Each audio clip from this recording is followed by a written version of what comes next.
Viewers, आज supreme court में एक बार फिर वेस्ट बंगाल से जुड़ा एक ऐसा मुद्दा उठा है जिसने वापस से कंट्रोवर्सी मचा दी है। शायद आपने सही गेस किया होगा, यहाँ हम बात कर रहे हैं ED versus CM Mamata Banerjee के केस की, जो फिर से आ पहुंचा है जस्टिसेस पीके मिश्रा और संदीप मेहता की बेंच के सामने। मामला अब सिर्फ एक रेड या एक पॉलिटिकल कंट्रोवर्सी तक सीमित नहीं रहा, ये अब एक बहुत बड़ा कॉन्स्टिट्यूशनल कन्फ्रंटेशन बन चुका है। Centre versus state, investigation versus obstruction और सबसे important, rule of law versus rule of power. आज की हियरिंग में क्या हुआ हम देखेंगे ही, पर एक नज़र डालते हैं कि लास्ट हियरिंग तक आर्ग्यूमेंट्स क्या थे, senior advocate such as Kapil Sibal और अभिषेक मनु सिंघवी ने क्या कहा था और सुप्रीम कोर्ट ने क्या स्ट्रिक्ट ऑब्जर्वेशंस और ऑर्डर्स पास किए थे। Hello law lovers and justice seekers, welcome to law Chakra. हम आपके लिए लेकर आए हैं कुछ बहुत ही exclusive. Introducing law Chakra prime membership, जो आपको देगा exclusive access like never before. बनिए लॉ चक्रा की प्राइम मेंबर और अनलॉक कीजिए full potential of legal knowledge. अभी ज्वाइन कीजिए। सबसे पहले कंटेक्स्ट समझना बेहद जरूरी है। ये पूरा कंट्रोवर्सी शुरू हुआ ईडी की रेड से, जो कलकत्ता में पॉलिटिकल कंसल्टेंसी फर्म आईपैक के प्रीमाइसेस पर कंडक्ट की गई थी। ईडी का क्लेम है कि ये रेड एक multi state money laundering investigation का पार्ट था, जहां इलीगल कोल माइनिंग से जुड़े हुए प्रोसीड्स ऑफ क्राइम ट्रेस किए जा रहे थे। और यहीं से सिचुएशन एस्केलेट हुई जब वेस्ट बंगाल सीएम ममता बनर्जी खुद उस रेड पर पहुंच गई और उनके साथ डीजीपी, कमिश्नर ऑफ पुलिस सब मौजूद थे। सुप्रीम कोर्ट में एसजी तुषार मेहता ने इस इंसिडेंट को डिस्क्राइब करते हुए कहा था कि CM barges into the premises, the DGP, the commissioner of the police, they accompany her, they are accomplices. They sit on dharnas, uniformed service officers sit on dharnas with political leaders. अब ये allegation सिर्फ obstruction तक limited नहीं था। ED ने claim किया कि जो एविडेंस उन्होंने कलेक्ट किया था वो अलिजेडली अनऑथराइज्ड सीज कर लिया गया। एसजी तुषार मेहता ने बताया कि whatever material was collected was taken over unauthorizedly. It's an offense of theft. She takes it away, including the mobile of one of the ED officers. और अब ये allegations अगर prima facie भी ट्रू माने जाए तो ये एक अनप्रेसिडेंटेड सिचुएशन क्रिएट करता है, क्योंकि यहाँ एक कॉन्स्टिट्यूशनल अथॉरिटी सीएम और स्टेट पुलिस ऑफिसर्स पर एक्यूजेशन लग रहा है कि उन्होंने सेंट्रल इन्वेस्टिगेटिंग एजेंसी की इन्वेस्टिगेशन को ऑब्स्ट्रक्ट किया। इसी बैकड्रॉप में सुप्रीम कोर्ट ने मेजर फर्स्ट ऑब्जर्वेशन भी दिया था, क्लियरली कहा था कि the prima facie view is that the present petition has raised a serious issue relating to the investigation by the ED और other central agencies and its interference by state agencies. पर वहीं दूसरे side की argument भी equally strong थी। Waste Bengal government की तरफ से सीनियर एडवोकेट अभिषेक मनु सिंघवी ने आर्ग्यू किया कि नॉर्मली कोर्ट्स इन्वेस्टिगेशन को स्टे नहीं करते। उन्होंने कहा कि अगर कोर्ट कंसर्न्ड है तो वो सिंपली डायरेक्ट कर सकता है कि कोर्सिव एक्शन ना लिया जाए, लेकिन सुप्रीम कोर्ट ने इस सजेशन को रिजेक्ट कर दिया था। जस्टिस मिश्रा ने सेक्शन 67 ऑफ पीएमएलए रेफर करते हुए कहा कि in view of section 67, if they were armed with a letter of authorisation, they were acting in good faith. अब इस प्रोविजन का मतलब है कि अगर ईडी ऑफिसर्स प्रॉपर ऑथराइजेशन के साथ और गुड फेथ में इन्वेस्टिगेशन कंडक्ट कर रहे हैं तो उनके अगेंस्ट प्रोसिक्यूशन या लीगल एक्शन इनिशिएट नहीं किया जा सकता।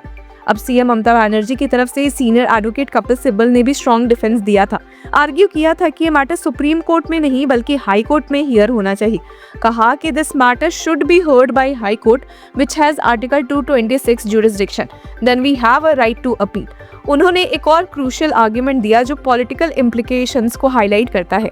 कहा था कि the TMC has a contract with IPAC on election management and the party's confidential data is kept there. उनका मेन कंसर्न ये था कि अगर ईडी को इलेक्शन मैनेजमेंट से रिलेटेड कॉन्फिडेंशियल पॉलिटिकल डेटा मिल जाता है तो ये इलेक्टोरल फेयरनेस को अफेक्ट कर सकता है।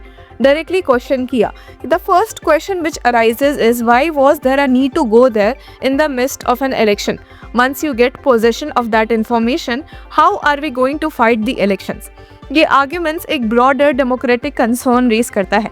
क्या इन्वेस्टिगेशन एजेंसीज इलेक्शंस टाइमिंग का मिसयूज कर सकती है पॉलिटिकल एडवांटेज क्रिएट करने के लिए? अब ईडी ने इस आर्ग्यूमेंट को स्ट्रांगली काउंटर किया है। एसजी तुषार मेहता ने कोर्ट को बताया कि इन्वेस्टिगेशन इलेक्शन से अनरिलेटेड है और इलीगल कोल माइनिंग के प्रोसीड्स ऑफ क्राइम से लिंक्ड है। वार्निंग दी कि if a blind eye is turn to this will continue. Central forces will be demoralized and state forces will feel that yes, we can go with the CM, we can barge into somebody's premises, collect the evidence, commit theft of the evidence. अब इस statement एक institutional crisis की तरफ point करता है।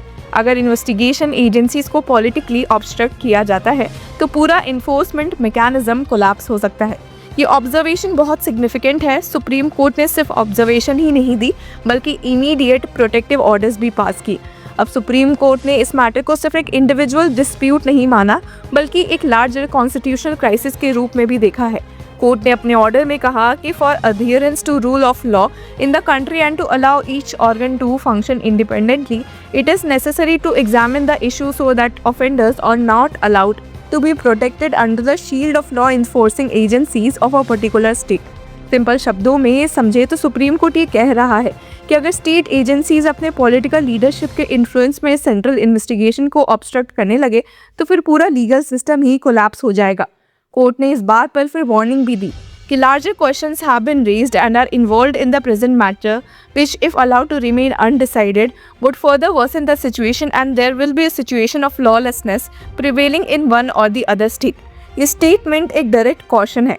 Court essentially ये कह रहा है कि अगर ऐसे इंसिडेंट्स को अनचेक्ड छोड़ दिया गया तो फ्यूचर में हर स्टेट अपनी पॉलिटिकल कन्वीनियंस के अकॉर्डिंग इन्वेस्टिगेशन को ब्लॉक कर सकता है। कोर्ट ने वेस्ट बंगाल पुलिस द्वारा ईडी ऑफिसर्स के अगेंस्ट जो एफआईआर रजिस्टर की गई थी उन प्रोसीडिंग्स को भी स्टे कर दिया। एक स्ट्रॉन्ग सिग्नल है कि कोर्ट इंश्योर करना चाहता है कि इन्वेस्टिगेशन ऑफिसर्स को रिटेलिएटरी लीगल एक्शंस का फियर ना हो जब तक मैटर्स प्रॉपरली एडजुडिकेट ना हो। साथ ही कोर्ट ने एक और क्रूशियल डायरेक्शन दिया, CCTV and other devices containing footage of the ED search operation be preserved। अब यहाँ एक और इम्पोर्टेंट लीगल पॉइंट आया कि क्या ईडी को इलेक्शन के बीच में ऐसे रेड्स कंडक्ट करने की अथॉरिटी है। सुप्रीम कोर्ट ने बैलेंस्ड ऑब्जर्वेशन दिया। कोर्ट ने एक्सेप्ट किया कि सेंट्रल एजेंसीज इलेक्शन वर्क पर इंटरफेयर नहीं कर सकती, लेकिन कोर्ट ने साथ में कहा भी और एक क्रिटिकल क्वेश्चन रेज किया कि at the same time if the central agencies are acting bona fide to investigate any serious offense, the question arises as to whether taking shield of its party activity, the agencies can be obstructed from carrying out their investigating power in a bona fide manner। ये basically एक fundamental constitutional question है कि क्या कोई political party या chief minister investigation से बचने के लिए पॉलिटिकल एक्टिविटी का शील्ड यूज कर सकते हैं। ये केस सिर्फ CM Mamata Banerjee versus ED नहीं है। ये केस डिसाइड करेगा कि इंडिया के फेडरल स्ट्रक्चर में सेंट्रल इन्वेस्टिगेटिंग एजेंसीज और स्टेट गवर्नमेंट्स की पावर्स की बाउंड्रीज क्या है।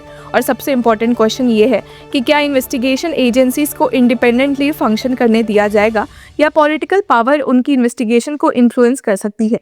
तो व्यूअर्स, इस पूरे मुद्दे पर आपकी क्या राय है? Do let us know in the comment section.